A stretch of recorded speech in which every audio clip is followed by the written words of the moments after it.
All right, looks like we are about ready to get going here. I'm just trying to get all my computer stuff going.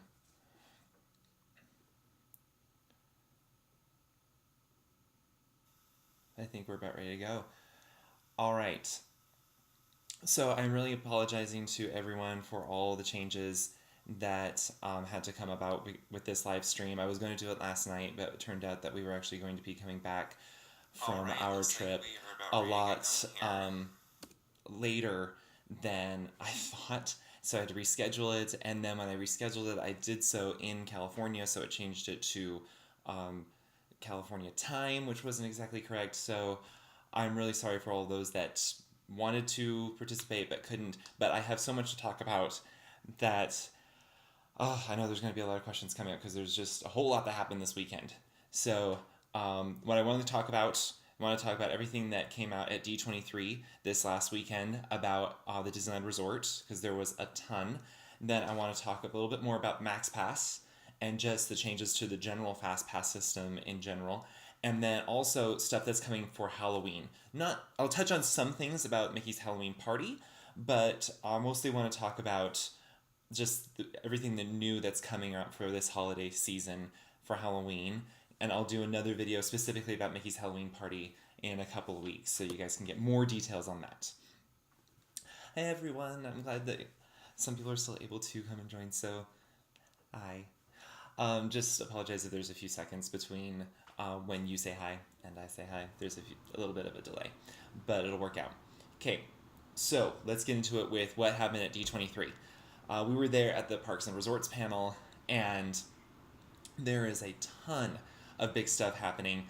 First of all, I'm sure you guys probably heard that they announced the new name for the Star Wars themed land at both Disneyland and Walt Disney World is going to be Star Wars Galaxy's Edge. Sounds a little bit more like a movie title than the name of a land, but it all works out, and so now we actually have a name. Couple big things. They did confirm and give a little bit more details about the two big attractions that are opening with Galaxy's Edge. The Millennium Falcon attraction, it is going to be something where you are piloting and using the controls of the Millennium Falcon. So it's a much smaller scale attraction, or at least the cabin is smaller. If any of you have ever been to Mission Space in Florida, it sounds like it's going to be somewhat similar to that. Everyone has a specific thing that they need to do, and then it goes on from there, so you have to accomplish this task. It's all going to be based on a story where Hondo from Star Wars Rebels is teaming up with Chewbacca and getting you involved in this heist of some kind. It sounds like it's going to be a really fun attraction. Also, the other attraction where you're going to be coming face to face with the First Order, you are going to actually have the experience of like you're inside a Star Destroyer. So it's going to be this massive experience they're trying to create. With the model that they set up at the expo of the land and what Galaxy's Edge is going to look like, it is massive, and there are two distinct sections of Galaxy's Edge. You have the actual city itself. That's where the Millennium Falcon attraction is going to be. That's where all the restaurants and most of the shopping are going to be. And then on the outskirts, there's this little resistance encampment. And that is where you're going to be coming face to face with the First Order. That side is more close to where Critter Country is. And then the city is where you'll enter from Big Thunder Trail, is into that part. So it's really, really cool. I have some the pictures up on Instagram and Facebook. So if you guys want to look at those, you can, as well as on our website. I did an article about this sort of stuff. I put some of the pictures that I took from there. And any of you that are big fans of the original Star Tours in Tomorrowland, you'll be excited to know that Captain Rex is going to be coming back into Galaxy's Edge, only now he is going to be a DJ at the cantina. And they did promise, essentially, that things are just not going to go right for him even as a DJ. So that's going to be fun. And the big exciting thing is that although both the Galaxy's Edge and Disneyland and Disney's Hollywood Studios are opening in the same year, in 2019, Disneyland's is going to open first. I don't know if that's necessarily like news, because really the construction is so much further along in California than it is in Florida, so that one was kind of obvious. But a lot of big Star Wars stuff. That was the stuff that had the most detail on. If you want the stuff that had the least detail, they talked about Marvel and its presence in California Adventure over the coming years. Now, obviously, when they built Guardians of the Galaxy Mission Breakout, they did announce saying that this is going to be the first in, or what have they put it, the gateway to more Marvel experiences coming to Disney California Adventure. And so it's no surprise when they said, yeah, there's going to be more Marvel coming to DCA. Like, yeah, we already knew that. The only thing they clarified is that it's going to involve Spider-Man, the Avengers, and more Guardians of the Galaxy. They didn't give any more details other than that, so there's still a lot of waiting on that one. They also announced a new seasonal celebration that's going to be taking place next year called Pixar Fest. And the big things for Pixar Fest is that over at Disneyland, they are going to have a brand new fireworks show that kind of uses all the same projection technology that they created for Disneyland forever and have been utilizing for Remember Dreams Come True since its return. But now it's all going to be about Pixar stuff. They don't have a lot of other information other than it's going to be a Pixar fireworks show at Disneyland. And they're also bringing the Pixar Play Parade from Disney California Adventure and moving it to Disneyland. It's a daytime parade, so we can assume that that means that Mickey's Soundsational Parade will be leaving next year, which is a little sad because the Pixar Play Parade is not as good. Like, literally, when they made this announcement in the hall, not a single person said anything. It was all silence because everyone's like, yay. But the good news is, Paint the Night is coming back to Disney California Adventure. So that is a big, huge thing. It's going to be returning, and it's going to have a new float. They don't have any details about it. They just said they're adding a float for its return to DCA next year. So I'm really stoked about that because Paint the Night is one of the best parades they've ever done. They possibly could be announcing more at Comic-Con because that's their typical thing. They know they're going to have more Marvel fans at Comic-Con than at D23 Expo. Personally, I'm wondering if they just don't have a lot of details yet about it, but we'll see. I'm guessing it's either going to be Comic-Con this year or next year where they're going to be announcing a lot more about this Marvel stuff coming. I'm surprised they didn't take their opportunity at the Expo to talk about it, but I don't know what they did. Now, moving on with more, there's more Pixar coming to California Adventure. And many of you have heard about it by now. Paradise Pier is going to be turning into Pixar Pier, and that's going to start next summer. Largely, it just means there's going to be retheming. Of course, you can expect California Screamin's is going to be rethemed. It's going to be the same ride, but just, different theming. I don't know what they're going to do. They're going to have a lot more stuff from Inside Out and The Incredibles in there, particularly, and Pixar Pier. Based on what we can see from the limited concept art that they have released, it looks like they are going to be retheming Mickey's Fun Wheel, that it's not going to have Mickey on it anymore. And it's probably going to have Luxo Jr., which is that iconic yellow ball with the red star, and that's going to be in the center of it. So that's going to be interesting, and who knows how Little Mermaid is supposed to fit into all this now, because Little Mermaid, Ariel's Undersea Adventure, and Ariel's Grotto are both in Paradise Pier. So no word yet on how that's going to impact what they do with Pixar Pier. I think it's going to look cute. I really am waiting to see what the whole thing will look like as a whole before I really pass a lot of judgment, because I really like Mickey's Fun Wheel. I think it's really iconic, and it's a little unfortunate that that's going to be gone. But I mean, we'll see what happens. I think it'll be good, especially with this Bing Bong's confectionery that looks like they're going to build. It should be. I think that's going to be the most interesting thing. Now, if you've been keeping track of stuff, you know that the long-awaited Disney MaxPass is actually going to be launching tomorrow at Disneyland. So finally, they're going to start it, and it's going to be much more different than I thought. Just like an hour or two ago, they posted a video to help people understand how the MaxPass is going to work, because it doesn't work 100% like the current FastPass system does, and it doesn't work at all like the FastPass Plus system in Florida. So it's a good thing they had a video to let people know. Now, people have been really concerned that since this is something that you have to pay for per person, that every person has to have their own smartphone in order to use the MaxPass. That is not the case. You can have one person manage a MaxPass for their entire party. You have to scan everyone's tickets into your phone, but then you can manage your MaxPass from one singular phone. You still have to pay for each individual person, but one person can make the FastPass selections for everyone.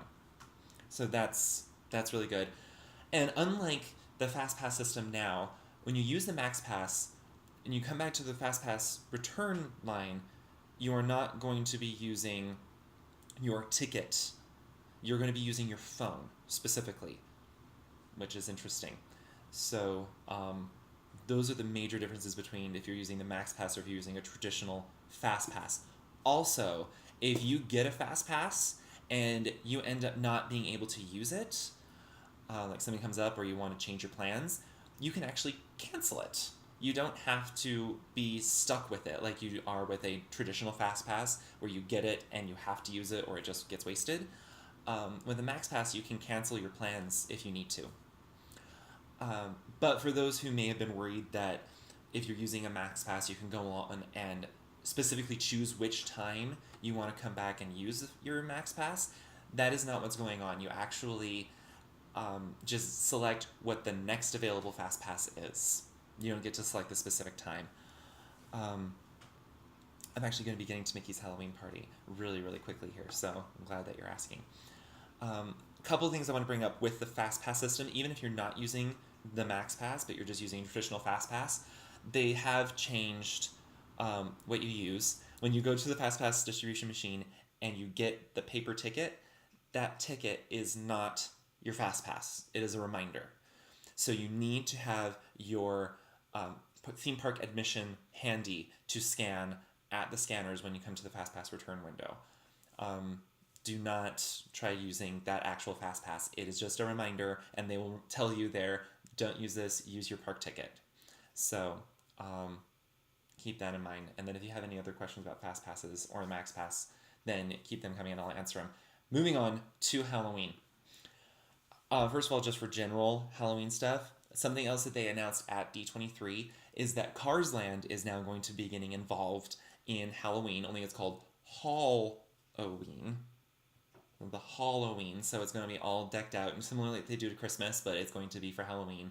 And they actually just recently have announced that they're going to have Halloween overlays of Mater's Junkyard Jamboree and Luigi's Rollickin' Roadsters. Mater's is now going to be known as Mater's Graveyard Jamboree, and Luigi's Rollickin' Roadsters is going to be called Luigi's Honkin' Halloween. Not a lot of detail on what's actually going to be different. I'm sure that it's just like some decorations and different changes in music, but it's kind of fun that they're getting in the spirit of things. They also announced that Oogie Boogie is going to be invading Buena Vista Street on California Adventure, and so now there's going to be a huge Oogie Boogie silhouette at the entrance of DCA for Halloween time, and it's Buena Vista Street is going to be done up in the Nightmare Before Christmas, which is kind of cool. Usually they haven't done anything in DCA for Halloween, so now they're getting that park all into it as well, which is really super fun. Also, the Dia de los Muertos celebrations, I don't know if they're being completely moved from Frontierland. They used to always be in Frontierland, but now they're doing a bigger and better Dia de los Muertos seasonal celebration at DCA. And because Coco, the new Pixar film, is going to be coming out in Thanksgiving, they are going to be theming some of these Dia de los Muertos festivities to Coco. So I think that's going to be kind of cool. I hadn't really thought about the fact that they can tie that in now. They have a franchise they can use at Halloween time for Dia de los Muertos, which is going to be really, really fun. Now, let me pull out these things so I can tell you specifically when tickets for Mickey's Halloween party. Okay, I want to make sure this was the date. If you have annual passes, you can already start booking your Halloween party tickets now. If you do not have an annual pass, you can start booking them on July 24th.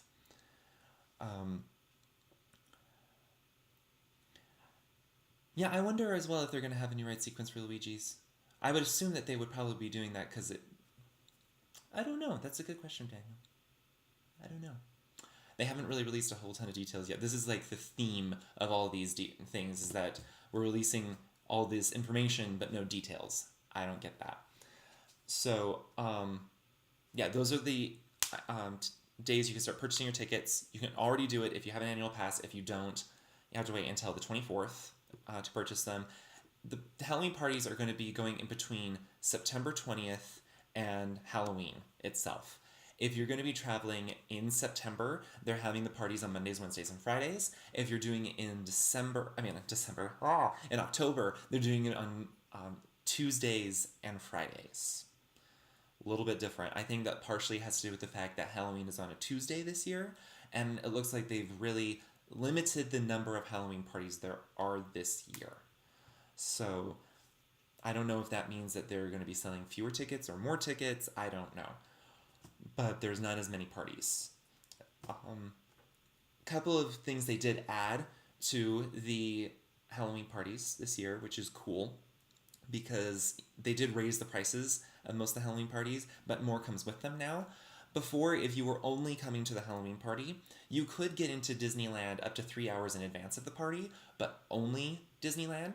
Now you can get in to either Disneyland or California Adventure up to 3 hours in advance. Once the party starts, your admission is only good at Disneyland because that's where the party is. So those rumors of it moving to California Adventure are not true. But for those 3 hours before the party starts, you can be at either park or both parks. It kind of serves as a park hopper for a very limited amount of time. Also, this year they've added in FotoPass into Mickey's Halloween Party. So if you buy a ticket for Mickey's Halloween Party, you get unlimited FotoPass downloads during the party, which is kind of fun because they've always had a lot of PhotoPass photographers going around, but unless you already had PhotoPass, they didn't really do much. So now they're adding that in.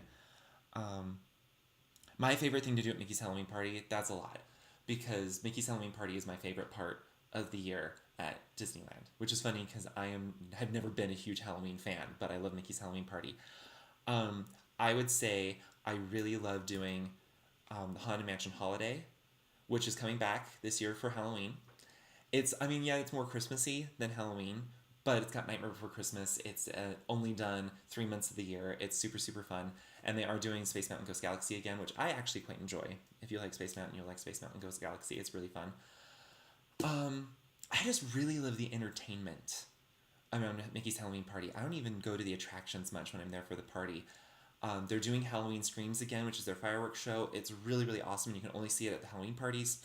They're doing the Frightfully Fun Parade, which they introduced last year, and is a really, really cool parade. I don't know if they're adding any new floats. That was the one criticism. It was a little short last year, but it was really a well-done parade.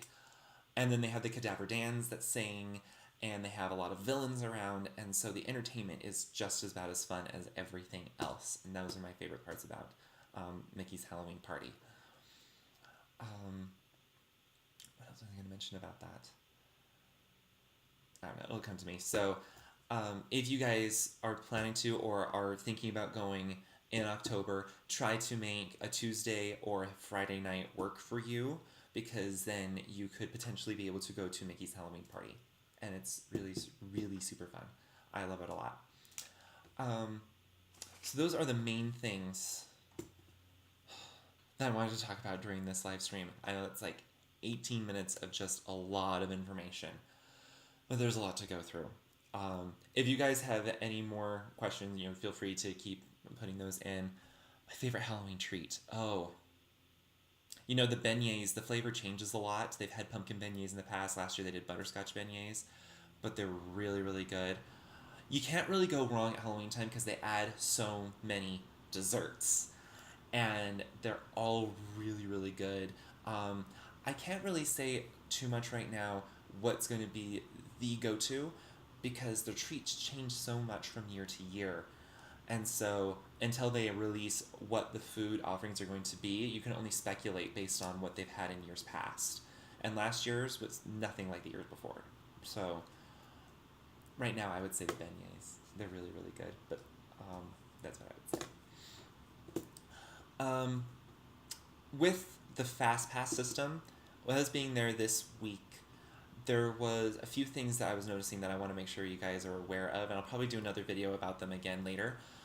When you're using the new scanners at the FastPass return window, make sure you are placing your ticket in the middle of the circle that they have. If you place it too far up or too far down, the scanner has a hard time reading it.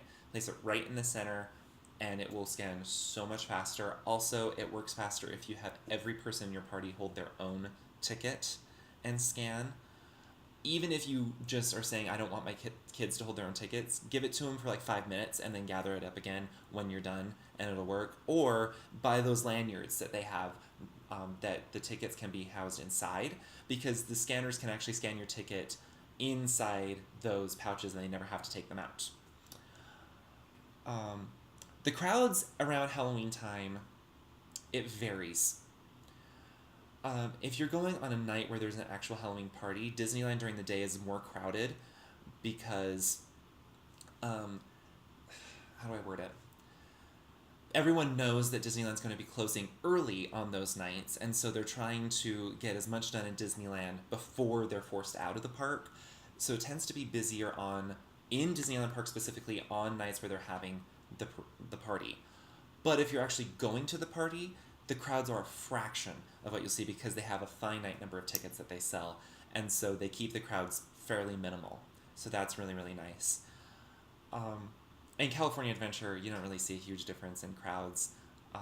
October, I would say it's less busy than what you're going to find in the heat of summer or at Christmas time, but it's definitely not a slow time of year. It's just kind of like good levels of crowds, but it will be busier on days where there is a party. I think you're saying, can we use fast passes for a ride in Mickey's Halloween Party? And the answer is no. They stop fast passes for any attractions for Mickey's Halloween Party. But the only two rides that have a long line at all during the party are Haunted Mansion Holiday and Space Mountain Ghost Galaxy. And personally, I just do those rides any other time of day so that I can ride all the other rides that have no wait during the Halloween party. So keep that in mind.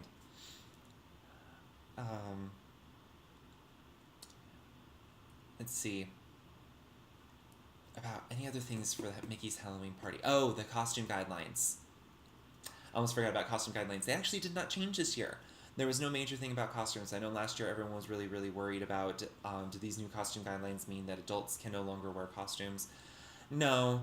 Your costumes just, if you look a lot like the Disney character, you're not allowed to stop and take pictures.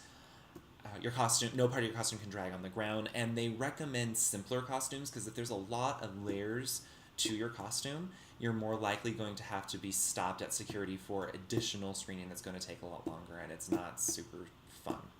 So I would keep your costumes a little bit more on the simple side to make things easier, and even if you are going all out, remember not to stop and pose for pictures because you can get in big trouble for that.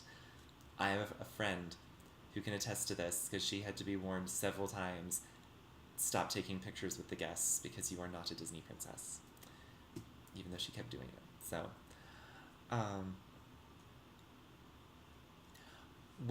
there we go. Halloween time at the parks looks awesome, especially with the changes that are currently coming. I won't get to go to the parks for that, but I'm going next month, can't wait. Yeah, I know it's like everything is happening next year, not anytime in the super near future. But the good thing is if you're coming even just in the next month, all the stuff that has been closed because of Star Wars Galaxy's Edge, I should get used to saying that, because of the Galaxy's Edge construction is going to be reopening. Obviously now Fantasmic is open. They opened up the Tom Sawyer Island last month, and next week they're opening up the Railroad and the Mark Twain and the Columbia. So at least all of those things will be open. And also going in another month, you'll actually have a better chance of getting fast passes for Fantasmic, because right now they're going out like hotcakes because everyone's super, super, super excited to see them.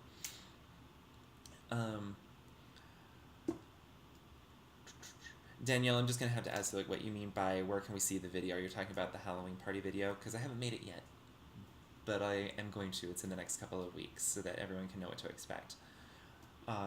Biggest thing for Halloween party right now is that just start planning and looking at your calendars for it. If you want to know the specific dates, again, it's between September 20th and Halloween. In September, they're doing it on Mondays, Wednesdays, Fridays, and in October, they're doing it on Tuesdays and Fridays. So keep that in mind. Trying to think what else I've noticed at the parks that was different. Oh, Adventureland. the layout for Adventureland is quite different now, in a good way, in a very, very good way. Um, and if any of you have been to Adventureland on sort of busy days, you'll remember that they had stroller parking in the middle of Adventureland, which really made it difficult because there were very few places where you could actually cross the walkways and get to the attractions that you needed, so it was a little frustrating.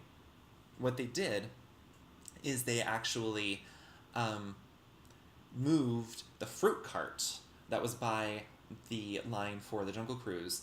They moved it across on the other side of the street, and they moved the stroller parking over where that was. And so now they can keep the walkway really open. They also made the Adventureland Bazaar a lot smaller. It's still a really, really good store. Still my favorite store. They just kept all the really good stuff, made it smaller, and the rest of that store area they use as the fruit cart and a seating area for the Bengal barbecue, which they've never had before, and it's making such a huge difference. So you guys will notice Adventureland is moving so much smoother now because they made those changes. Do you need to get a FastPass for your 2-year-old? No. No, because since 2-year-olds don't have tickets, because they're free, you don't have to worry about getting them a FastPass. You'll still be, and not to mention most attractions that a 2-year-old would be able to ride anyway don't have fast passes. Most of them. There's a few that do, like Toy Story or Roger Rabbit or Buzz Lightyear. But usually you just get a fast pass, and as far as my understanding goes, that you'd be able to bring her on with you into the fast pass line because obviously she wouldn't have a fast pass ticket because she doesn't have a ticket at all, like you just pointed out. So yeah, you don't have to worry about that. Traveling with infants is a little bit, I'm going to say infants even though it's, 2-year-old is like a toddler. But traveling with infants is always a little bit different because you have to navigate the fact that they don't have tickets. But everyone else does. So, those are good questions. So with everything, I want to hear as well what you guys feel about all these things that I mentioned from D23, from Star Wars, The Galaxy's Edge, to Marvel, to all things Pixar. Let me know what you guys think about all these things. My thoughts on Pixar Pier are different than what most people feel.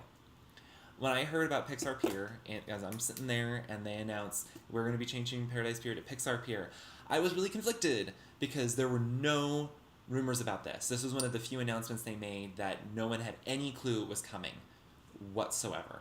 And so it kind of blindsided us. And John Lasseter was up there talking. He's the one that made the announcement, and of course you love him because he does so many great things at both Pixar and Disney Animation. But my first thought was they're going to get rid of the fun wheel, or they're going to retheme it. And so right now I'm not totally on board with it because of that, and The Little Mermaid, and Goofy Sky School. Because of those three things, especially, and a little bit the Silly Symphony Swings, I love the fact that they brought a lot of the classic Disney to California Adventure, especially since it had been getting criticism for not being Disney enough. And so it's a little disheartening then to see that the one land that was like evidence of, no, they're getting a lot of classic Disney, it's in the parks, is going to be changed to being more Pixar. But at the same time, I think that it looks really, really cute. The concept art that they've released looks really nice. I think it can make a lot of sense. I think there's a lot of stuff they can do with it. I love the fact that they announced they're going to have 2 new attractions coming with it. Eventually, I don't think they know what the attractions are yet, but they're coming eventually. I think all of that is great. I think I need to wait and see what the whole thing is going to look like as a whole before I really fully pass judgment on it. I have noticed that most people are really, really excited for Pixar Pier, and I think that is wonderful. I am just not there yet. But granted, when they announced Star Wars Galaxy's Edge 2 years ago, I was not on board with it. And now I'm actually pretty excited about it.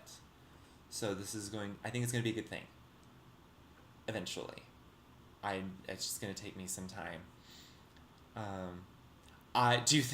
Jacob, this is a good question. Do you think people will ever mention the name Galaxy's Edge, or will people just call it Star Wars Land?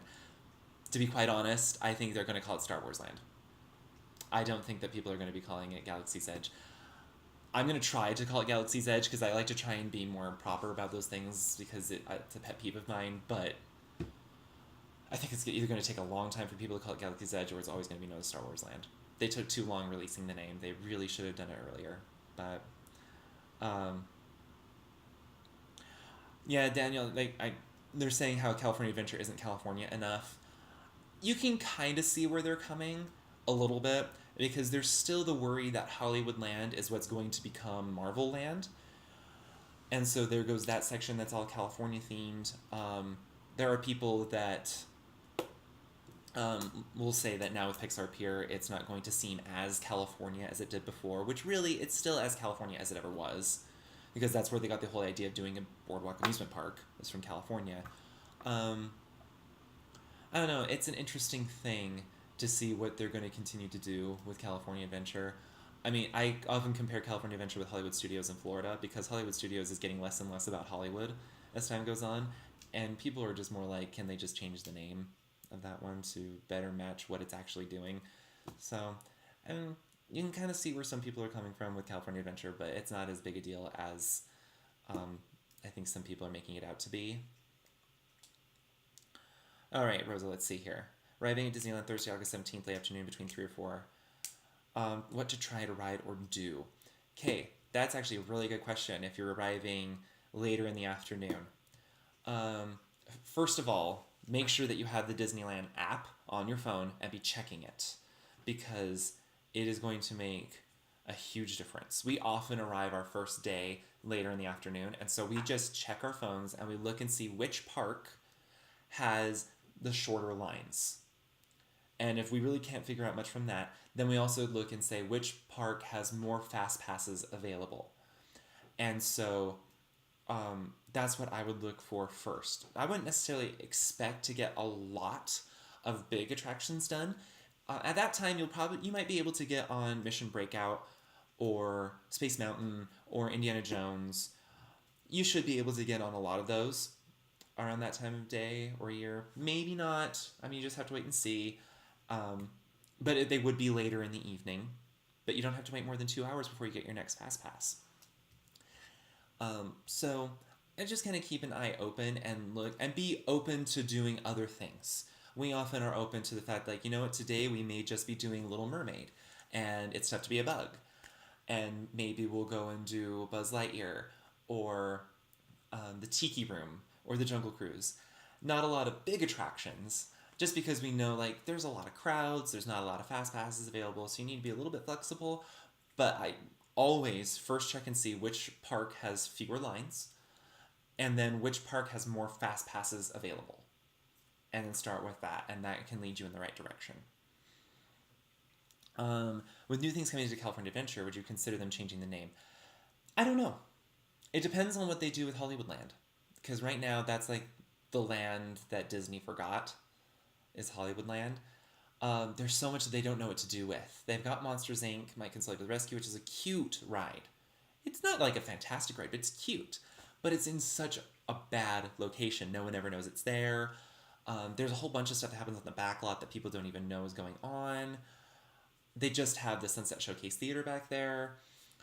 It's like they don't really know what they're doing yet.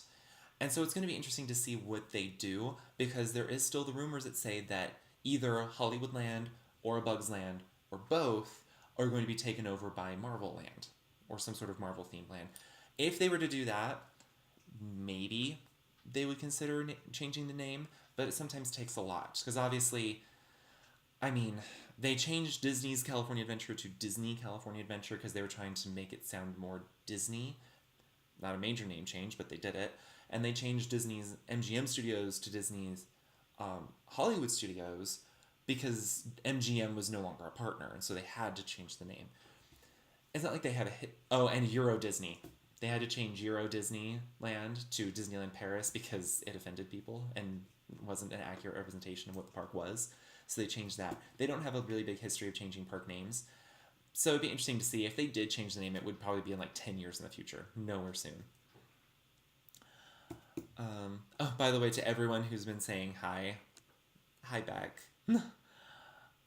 Like Wonderland Tea Dragon. There's a bunch of people earlier. I know Crystal Works said hi. Brittany and Danielle. I think Rosa.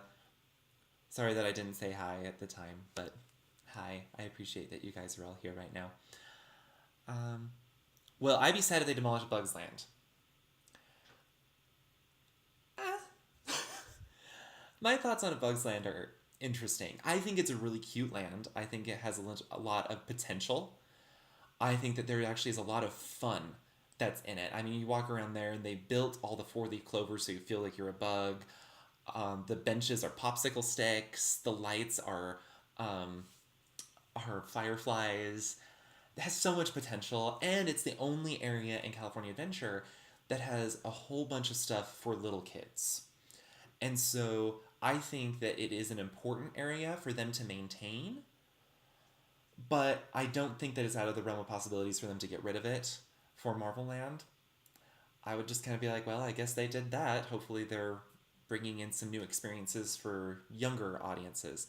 A Bug's Land was only built because when the park opened in 2001, there was nothing for little kids. And so they hurried and built it so that in 2002 they had a place for little kids to go.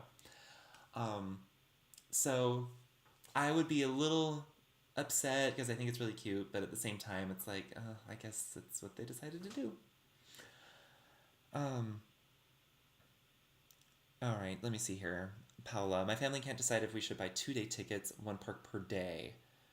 You can get the most out of it in those 2 days.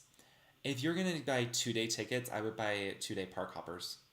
I know that at that price point, it's a lot more, but you will be done with California Adventure before you realize it. There's not near as many attractions, not near as many things to do in California Adventure as at Disneyland.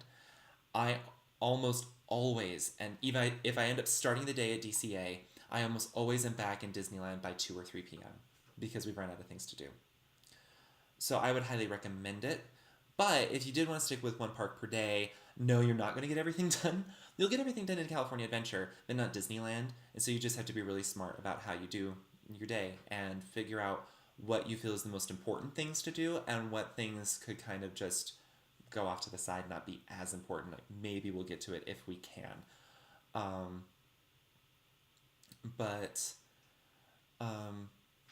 that's what I would personally say. I don't love 2-day tickets. I think 3-day are the best way to go. They also have the best price point. They're not that much more than 2-day tickets, but you get a lot more out of it. You can tell with the way they price their tickets, Disney wants you to spend at least 3 days at the parks, if not more. So that would be my recommendation. You can still have a lot of fun with 2 days, though, and one park per day. You just have to prioritize what you're doing and be there first thing in the morning. Are there any rides I feel need a FastPass? Ooh, that is a good question. Let me think about that one. I would say, oh my gosh, I'm getting all these things on my phone. I don't know why. So if you hear those little beeps, that's my phone. I don't know if there's anything more that I feel needs a FastPass. I know a lot of people would say Peter Pan. I don't know where they would put the FastPass return line. I think it could use a FastPass. I think it's just right now, where would they place the distribution? Where would they put the queue? So those sorts of things where I'm like, it's okay without one.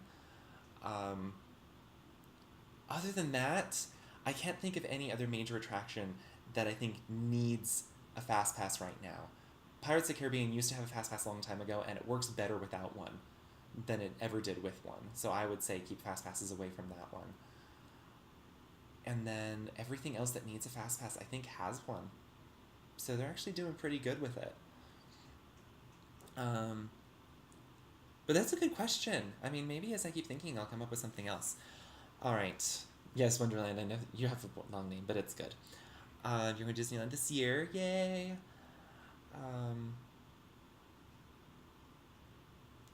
You don't know the best day to go in September. Is that what you're asking? Oh, aloha from Maui. Hi. How you guys doing? I just want to make sure I'm understanding your question before I really answer it so that I'm not answering the wrong thing. If you're saying the best day to go of the week, because if that's what you're saying, it's like any day. The weekdays are usually, they can be less crowded in September than the weekends, except the evenings, because then you get the local crowds coming back after school. Um, but I think that's what your question is. I'm not 100% certain. So, um, yeah, if you clarify it, then I can answer better, unless I just answered it, in which case, yay. So, um, yeah, that's with that one. What day would be the least crowded? Like in September. Days, not, I would do it, if you go at the beginning of September, like the first half, you're going to have more attractions that are closed. Like Space Mountain and Haunted Mansion would likely be closed. Probably also Mater's Junkyard Jamboree and Luigi's Rollickin' Roadsters would be closed because they're putting in their Halloween overlay. But second half of the month, everything will be open, but then you have to deal with Halloween party crowds. All right, looks like I answered your question. Yay! I figured out what you were saying. Sorry that I couldn't understand from what you said before, but thank you for being patient with me. I appreciate it. Yeah, so, I mean, keep your guys' questions coming, especially with Halloween or the FastPass or anything like that. These, you guys always come up with really good questions. Should get rid of the SoCal Select Pass. You know, they actually did that a couple of years ago. They got rid of all of the Southern California resident passes, and it didn't go over well, because they brought it back the next year. They announced, it was this big deal where they announced that starting on this year, we are no longer going to be selling brand new SoCal passes. You can renew them if you already have one, but you cannot buy a new one. And then it went over so poorly that they brought it. The next year they said, we're bringing back the Southern California passes. I know they have a lot of blockout dates, but I think usually people are okay with it, because even though it usually blocks out the weekends and a lot of kids have school, kids don't work, a lot of kids have school during the week, they like to go for the evening stuff, maybe get 1 or 2 rides in, and then go see the parades and the fireworks. And so I think that's why they were able to keep that going and have it be so popular. So, I mean, I would have thought that it would have been just fine, but apparently they just got a lot of blowback from it, so they put it back. When will the MaxPass start? The MaxPass starts tomorrow. If any of you happen to be traveling in the next week or two to Disneyland, especially the next week, I would not recommend using the MaxPass. This is when they're going to have the most issues with it, because they're just now starting to use it. So if you can, of course, you can just not buy it. I would not use it yet. Give them at least a week to start, smoothing out all the kinks, and then it should work a lot better. So that would be what I'd say about that. Also, I forgot about this with the MaxPass. There was a lot of confusion about it. For any of you that may be annual pass holders out there, you can add, obviously MaxPass is $10 a day for anybody. It's $10 a day. I don't think it's worth it for the fast passes if you have a big family going for many days, because that's a lot of extra money for not getting a lot out of it, unless you plan on just using the photo pass like ridiculously crazy. I would see it if you wanted to use it for the photo pass only and have one person buy it, and you just use their photo pass, because then it's a huge steal. Huge. It's great. But if you have an annual pass, you can add on the MaxPass for the remainder of the year on your annual pass for $75 a year. But if you have the Signature Plus or Premier passes, you actually get MaxPass included in your annual pass, which is a nice perk, because the only difference between the Signature and the Signature Plus pass is that the Signature Plus gets those extra 2 weeks around Christmas time, but you have to pay $200 more for it. So now there's another added bonus where you get, you're only getting 2 more weeks in the park, but you're also getting the MaxPass. I know that's making a lot of Signature Pass holders really upset, but I can kind of see where they're coming from with it. It's a really premium thing, and really $75 for a year is not bad if you go a lot. So, All right, for the new FastPass system, do you know which rides you have to scan your ticket twice? You know, I actually can think through that. Um, you have to do it twice. For those of you who are wondering, it's like you would come across two sets of scanners. The ones at the entrance to the FastPass return, and then one at what's called the merge point, when they merge the FastPass and the standby lines together. Um, Not all the attractions have two. Some attractions only have one set of scanners. The ones you have to scan twice, you have to do them on Space Mountain and on, I'm trying to think through, Thunder Mountain, and on the Haunted Mansion, which is a weird one, and you have to do on Soarin'. Sorry, I'm thinking through it in my head right now. I do not believe you have to do it on Grizzly River Run. And you have to do it on... I think you have to do it on Radiator Springs Racers. Most of the other attractions you scan them once. So then you can just scan once, put your ticket away. I, generally speaking, have just found that I'm holding my ticket until I reach the merge point, just in case. And then I put it away, just to be on the safe side. Yeah, Daniel, do not get the MaxPass tomorrow. I can only imagine that there's going to be so many headaches. In fact, I imagine that if just using FastPasses, you are going to be seeing a lot longer lines at the FastPass return entrance because people are trying to figure out how to use their MaxPass or the scanner's not working, something like that. Ooh. Why are people complaining about the MaxPass system, saying they will have less of a chance to get a FastPass? You know, that is the good question. They were concerned that with it now being digital, that those who are using FastPasses, who are using the MaxPass, are going to have a much easier time and are going to get their FastPasses faster because they don't have to go anywhere. But now Disney has it where you could be getting a FastPass for right that minute.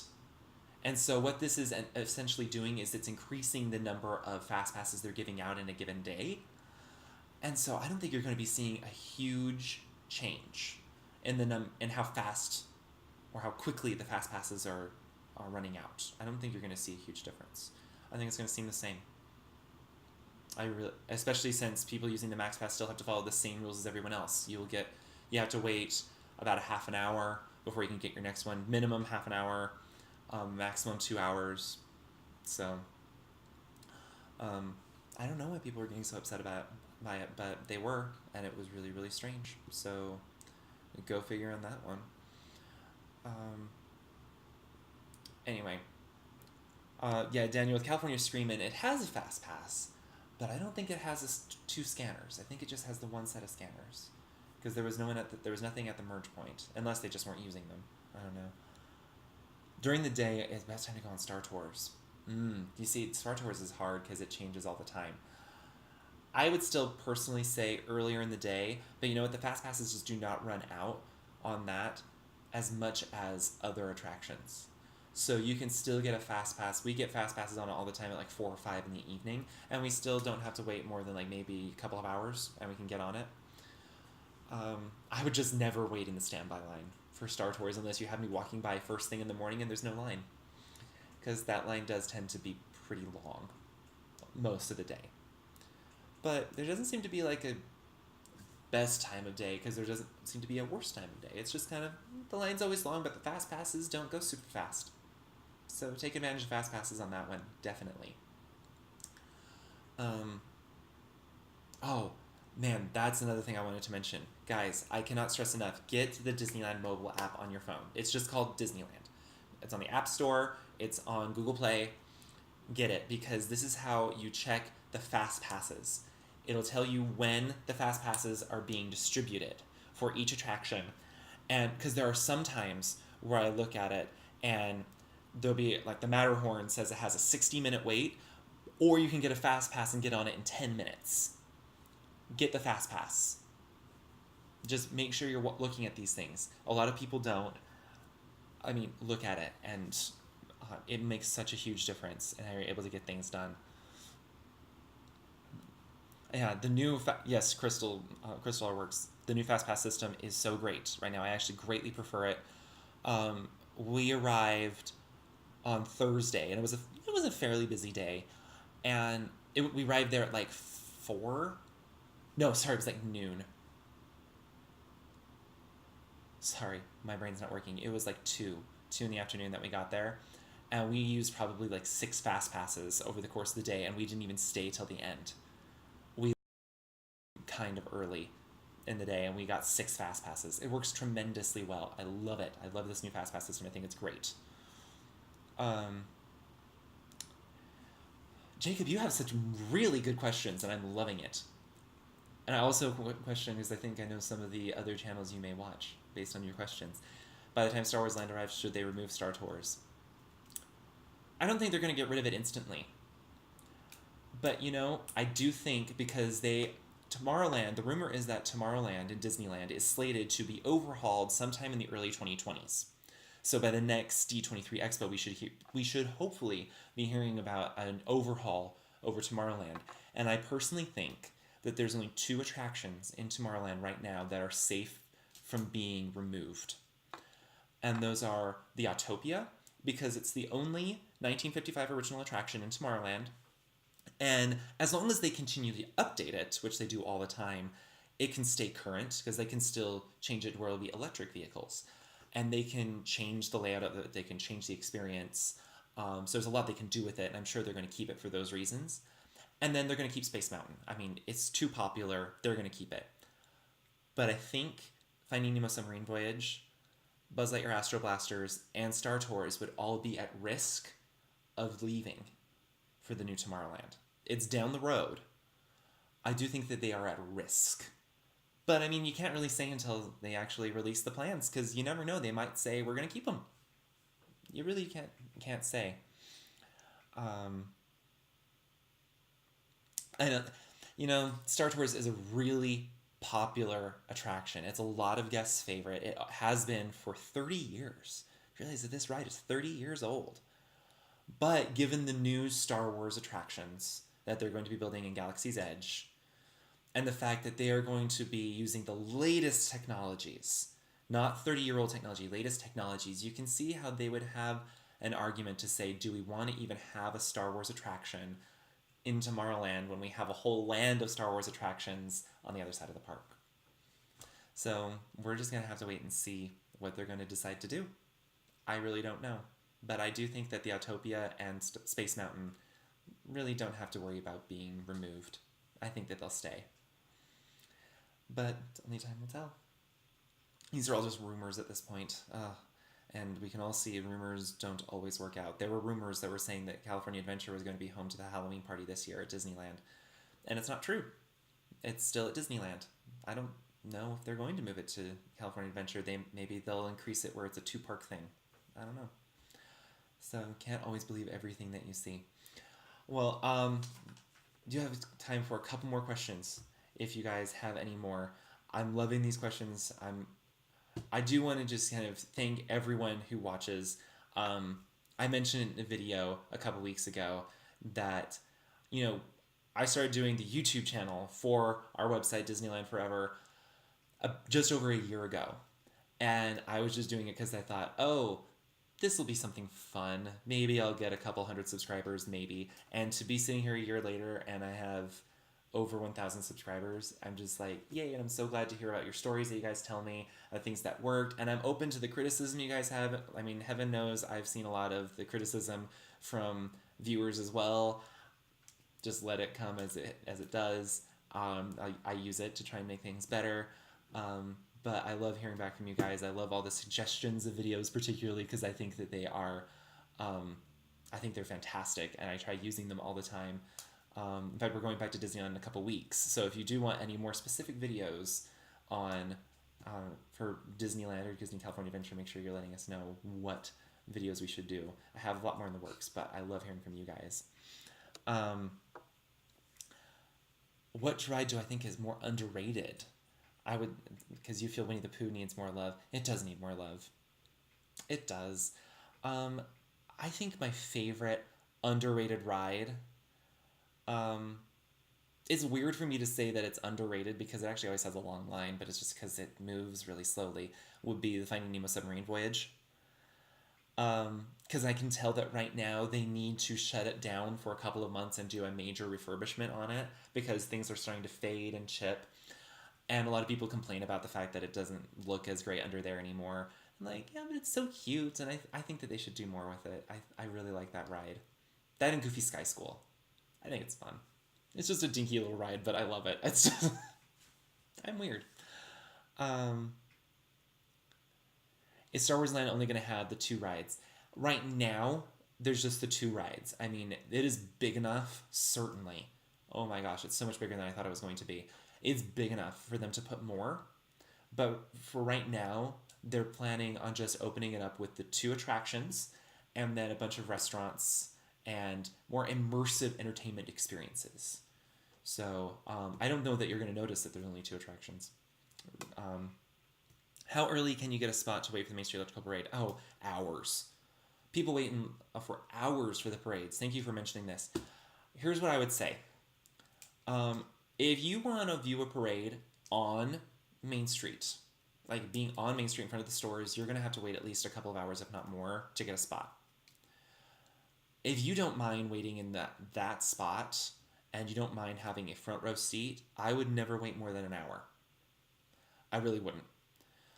We never wait more than 15 minutes. In fact, we just watched Mickey's Sensational Parade this weekend, and we got there as it started and had great spots.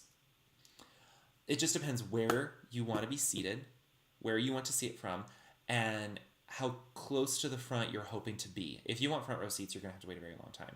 If you're okay being back a little bit, I wouldn't wait more than an hour. But you can wait hours in advance. However, if you want to make sure that you get some really, really good seats for the parades, there are dining packages at like the Blue Bayou and a couple of other restaurants that do dining packages for the Main Street Electrical Parade. And so you can go eat there and already get a FastPass to come back to a specific viewing area. So you don't have to wait all those hours and you get a great spot. That's what I would recommend to do if you really care that much about it. I just don't personally, but a lot of people do.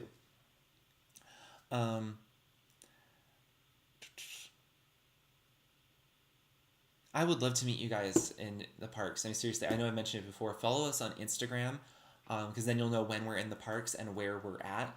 I use the Instagram stories mostly when we're in the parks. So if you guys are ever in the parks when we are, find us, say hello. I love it. So please, it would be so great. I'd love it.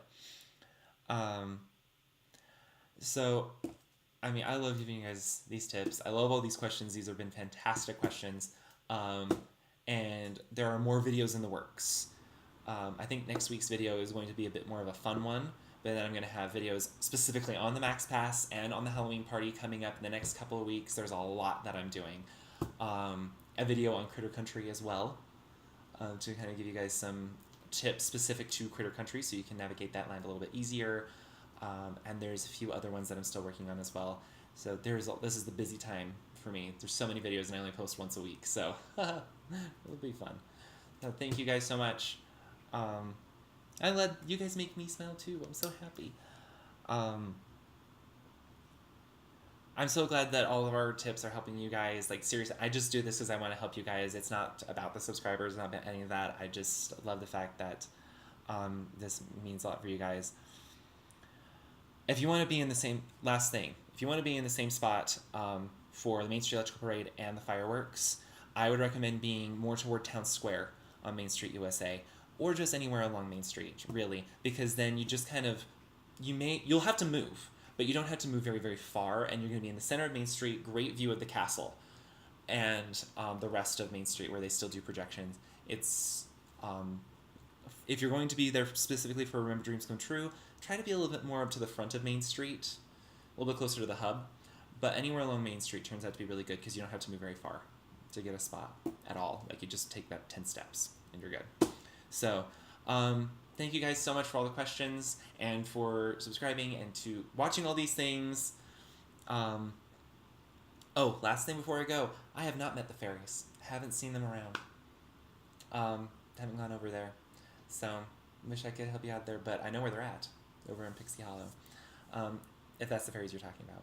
If not, still haven't seen them. But see you guys later. Keep all the messages on Facebook or Instagram coming and suggestions for anything you have. We have so many social media things going on. It's a lot to deal with, but I love it. All right, and we'll see you guys later. All right, thank you so much. See you guys.